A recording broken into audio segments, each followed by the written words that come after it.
DJ Magic Clowns.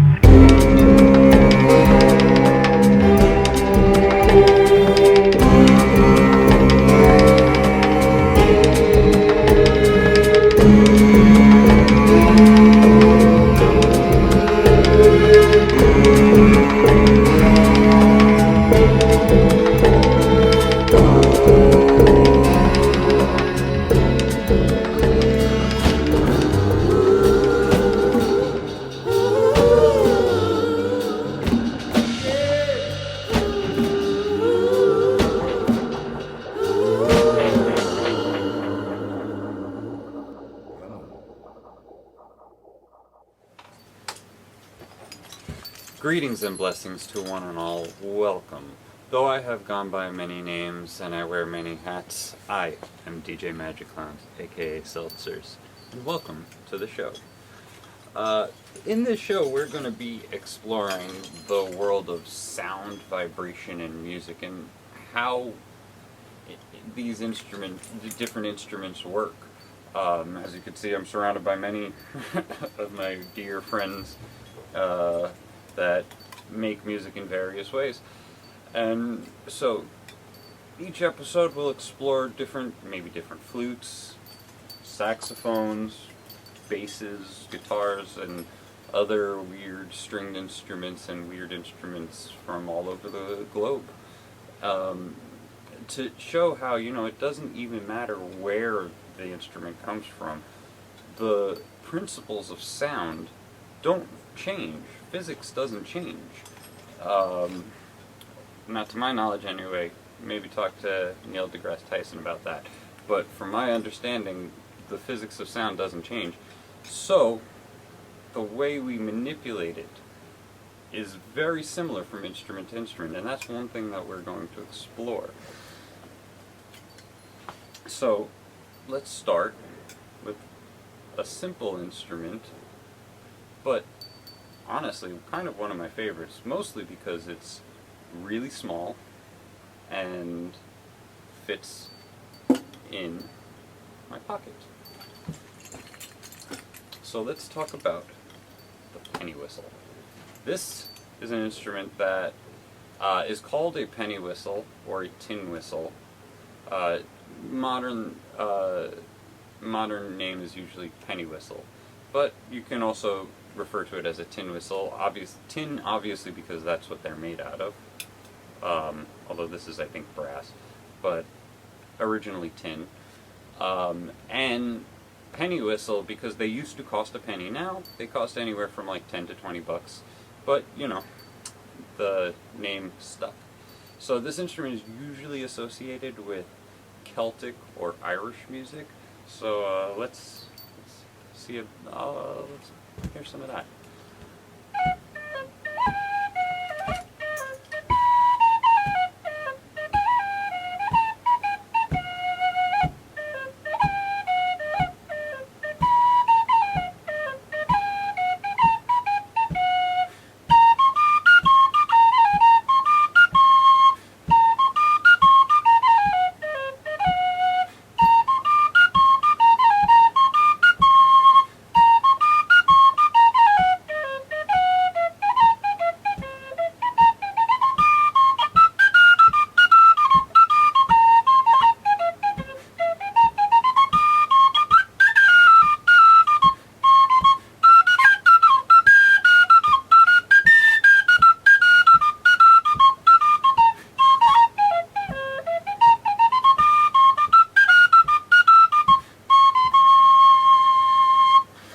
Alright, that was two songs. The first one was the Clare Reel from County Clare in Ireland, and the second one, I believe, is called The Boys of Blue Hill, which is a hornpipe, I believe, which are just types of songs. Let's hear, I'm going to play one more. This is kind of one of my favorite Irish tunes called The Butterfly. This one's a slip jig, which is in 9. What that means is usually a jig has 6 beats per measure, so it's bump bump bump bump bump bump bump da da da da da da da, that sort of idea. But a slip jig adds an extra set of 3 So, here we go. The butterfly.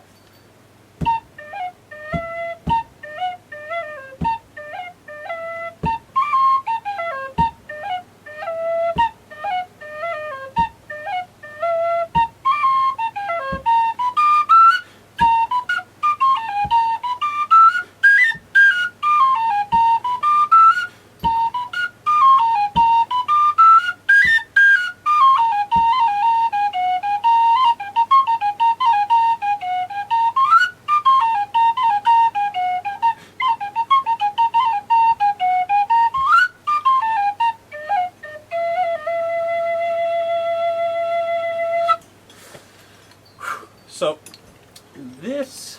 let's talk a little bit about how this instrument actually works. The mouthpiece is called a fipple. This is a fipple flute. There's also the transverse kind, which I will show in a moment, but let's talk about this one first. What happens with the fipple is, much like when it's windy outside, and the wind is whistling, what is happening is the wind is hitting trees, it's hitting lamp posts, and anything that's like standing up straight, and it splits to go around it on either side, and as it splits, the sound that it makes is that whistling. So it's the same concept here. You blow through a hole channel right here, and it goes through and splits at this little sharp part over here, and half of the air comes out, and the other half goes through. And this is where it gets really fun, because this is where sound manipulation comes into play, because the way that the note changes is the distance it has to go to get out of the flute. So, the shorter distance it has to travel to leave the flute, the higher the pitch. The longer the distance, the lower the pitch. So as we close, if I just play it with the holes wide open,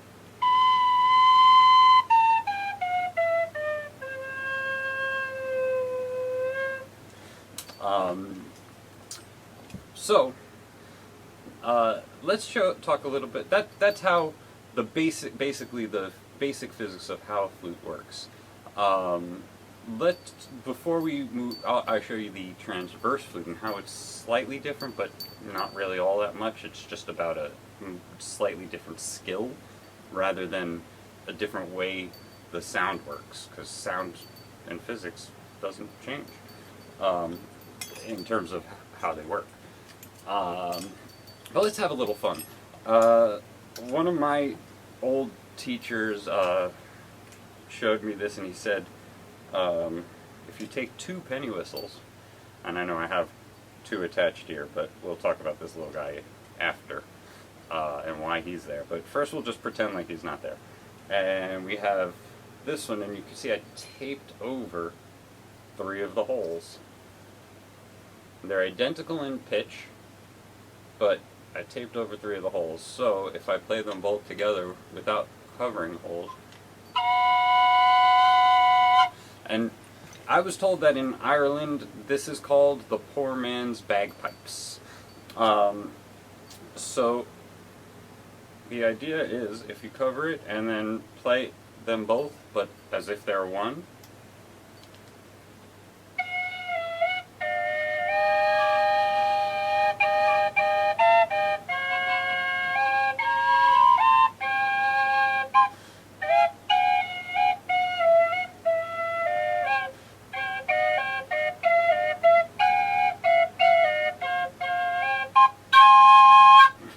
now, I would like to bring this guy in to show you. What I did was, these are actually in the key of C, these 2. And then what I did was I took a F whistle and popped it here. And I must admit, this was very much inspired by Rossum Roland Kirk. And you know, if you don't know anything about Rahsaan Roland Kirk, I will probably reference him often. He was a jazz saxophone player who played 3 horns at once. And so, inspired by him, I thought, well, let me get a third whistle on here. And I covered 2 of the holes, so that I can get a high C on that. And let's see what that sounds like.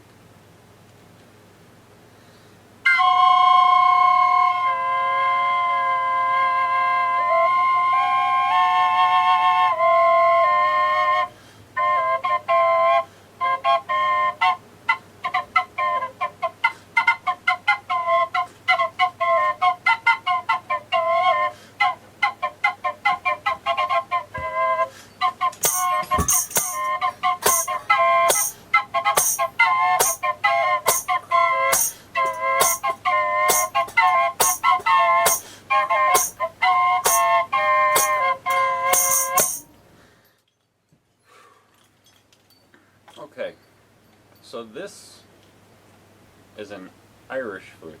Now, if you notice, it's actually made out of wood. This is it's called African blackwood, I believe.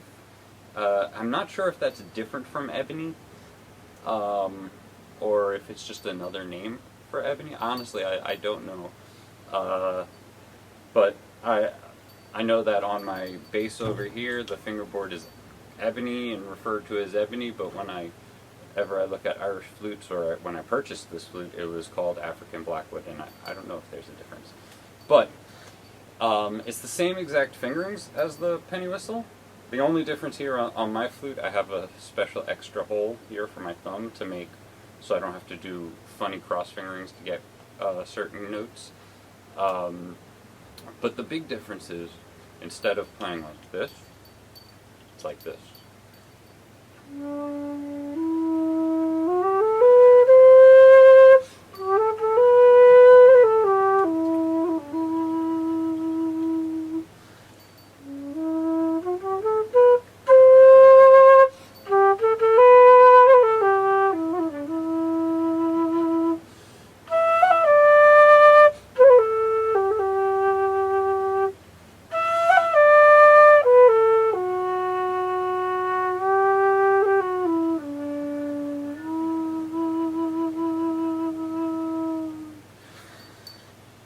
That was a tune, I believe, called Lament for Owen Roe.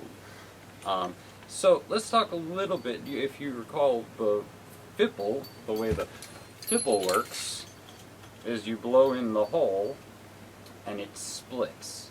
So this flute does not have a fipple. Like most flutes that we're used to seeing, in fact, let me pull mine over here. Now this is the Bohème flute. Though I have this thing on it, you could ignore that. But this is the type of flute we're used to seeing. If maybe you learned how to play flute in school, and this would have probably been the type. This is the type I learned in school when I was a kid. So this one, you can see it doesn't have keys, but it works the same way in terms of the way you make a sound. And if you've ever taken a bottle and blown over it, you know what? Let's do that. So just like on a bottle, if you take it and put it to your lips, purse your lips together and blow,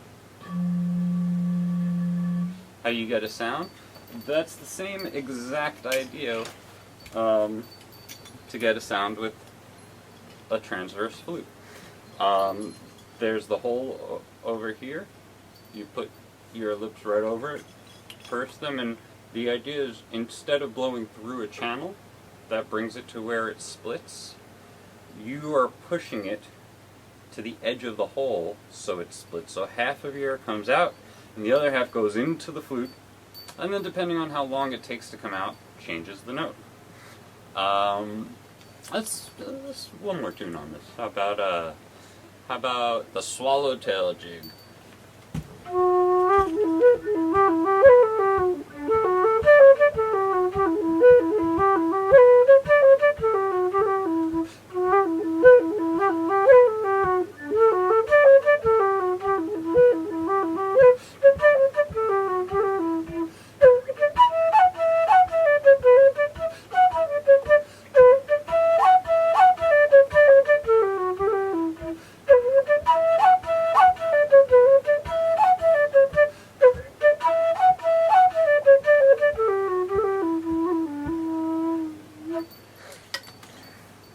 Okay, so here is my low whistle. This one is actually made out of like some sort of a plastic, like a composite type material. You could get them in also they come in metal, plastic. Mine's in plastic. But just like the penny whistle, it's just an oversized penny whistle. You blow through here, and it'll have a similar sound actually to the Irish flute because it's the same key. But you can with the fipple versus the transverse, you can control the sound differently. Let's see, what's a good tune to play? How about this is another Irish tune, the Road to Lisdoon Varna.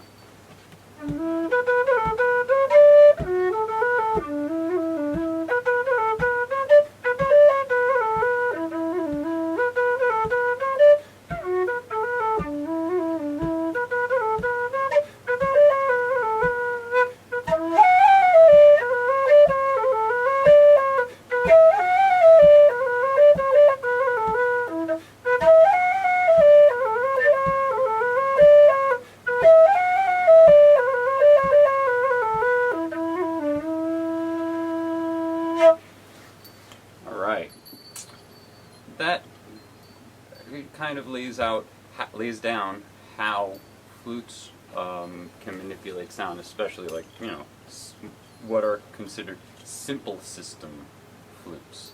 So now let's take a moment. I'm going to take a moment, and we're going to pull out the Bohème flute to show you a more complex or complicated version. Okay, so I actually have two here that I'm going to show you. This one, this one is actually made out of wood, the same kind of wood as the Irish flute. In fact, I suppose this is like the opposite side of the spectrum of this type of flute, sort of, in that the Irish flute had no keys, just holes, open holes. To cover, whereas this one has a whole lot of keys. I'm actually going to use this one to demonstrate, though. Now this, I just put my little bell on there for fun.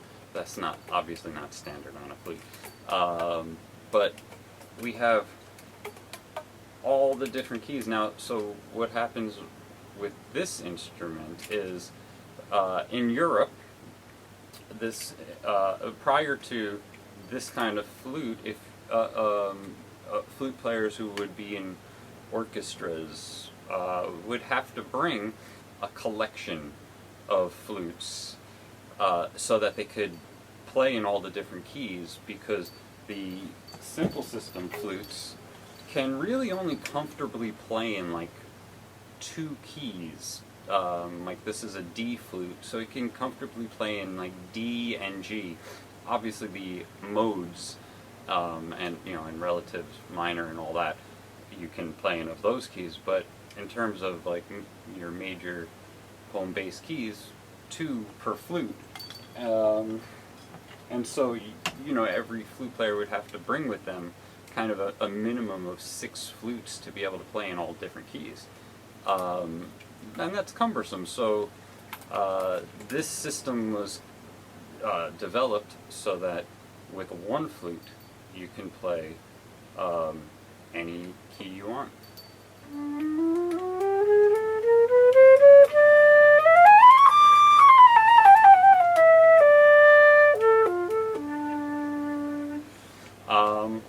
So, you know what, to demonstrate how we can really, with the one flute, go all over the place, I'm going to just do some free improvisation for a little bit.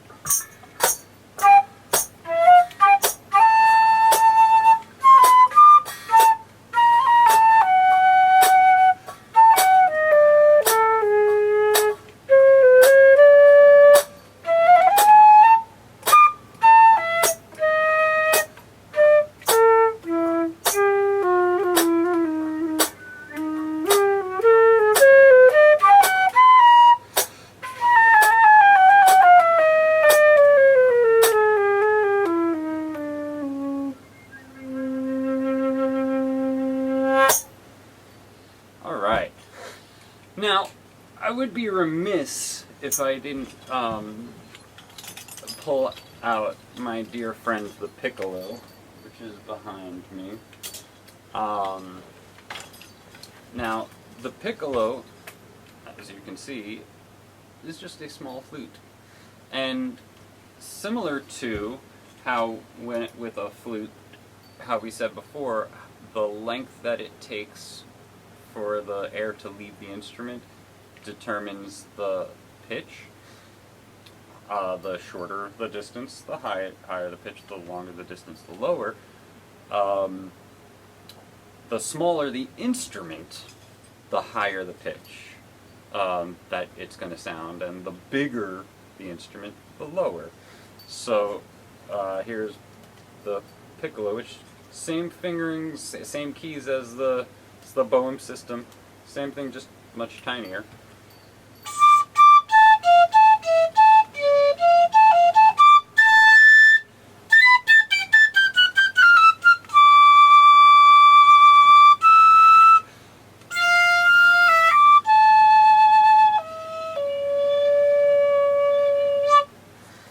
Alright, okay, so I have one more flute I'd like to show you for today, which relates to all the other flutes we've looked at, and that is a fife.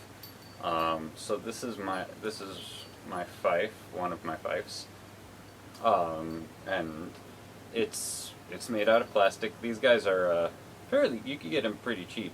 Some are around like 10 to actually starting around $10. You could get really nice fancy ones, you know. But anyways, this is a fife, and I like to think of the fife as like the cymbal system piccolo. I suppose there are flute players that might debate me on that, and I welcome it. But I like to think of it as that because it feels to me like I'm playing a piccolo, just and it's a simple system. So I'm gonna let's play a tune, and you know what? We'll play an Irish tune since a lot of the stuff we've done are Irish. Why not? This one you all know probably. It's When Johnny Comes Marching Home.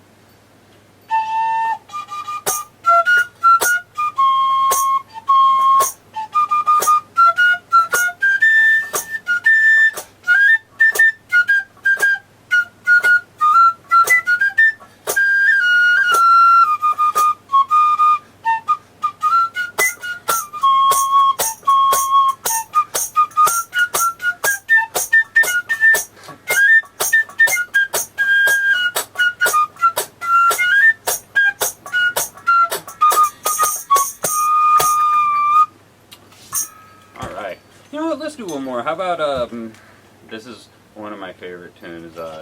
This one is called, St. James Infirmary.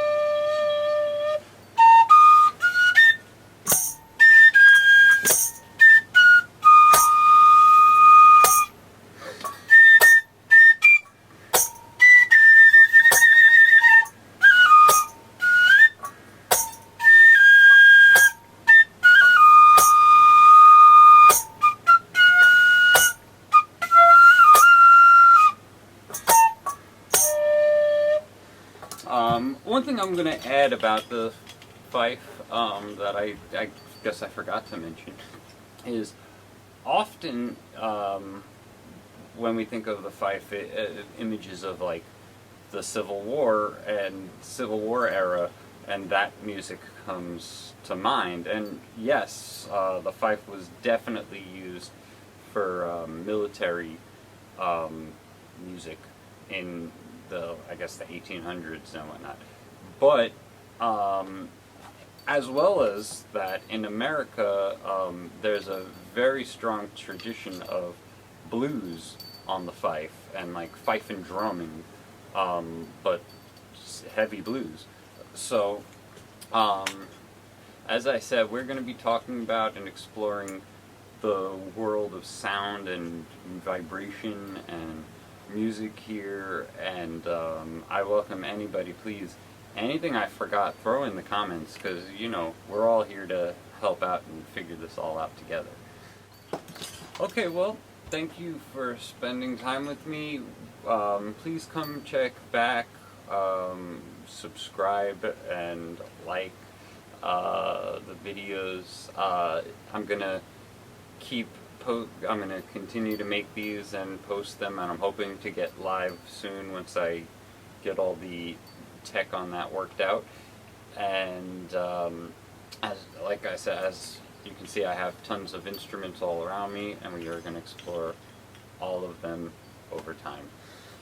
So, on that note, as I said, thank you for spending your time with me, and please always remember, those in our lives who spread hate and pain need our love the most. So in the words of Mr. Rogers, thank you for being you.